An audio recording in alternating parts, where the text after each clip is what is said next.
Villagers in Buckinhamshire have staged a protest after HS2 confirmed it will go ahead with clearing hundreds of acres of trees and shrubs. The work will begin from next month to make way for the £88 billion rail line. Well, earlier this week, the government said work to remove ancient woodlands would be stopped until a review of the project was complete. But the company says the woods near Steeple, Claydon in Aylesbury, Vale is not considered as ancient. Here's Mike Pearce. Leave the trees for the birds and bees. In the villages around Aylesbury Vale, it's a project as controversial as ever. The latest row centres on up to 500 acres of trees and hedgerows where a new depot is due to be built. Clearance work was stopped after protests earlier in the year.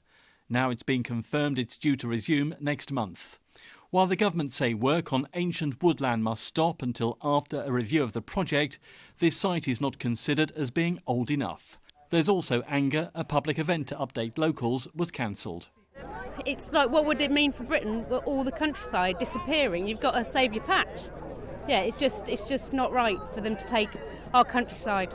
Complete devastation. If they cover an area the size of 500 football pitches in concrete. The tensions are very high, but they're even running more higher this week because HS2 have once again failed to engage with the residents of these communities. There doesn't seem any real reason for this to happen, especially at the moment with the review taking place.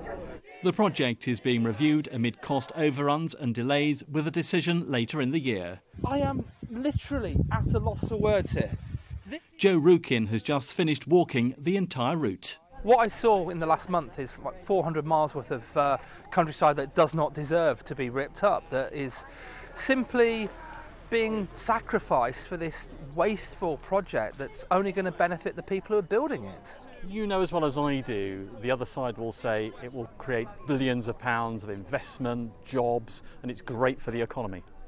Well, basically, the only reason HS2 has got this far is because it's been lobbied for by the construction industry. HS2 say the government announcement this week doesn't cover the work near Steeple, Claydon.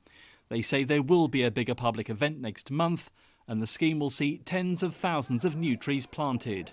That is, of course, if it gets the go-ahead. Mike Pearce, ITV News, Buckinghamshire.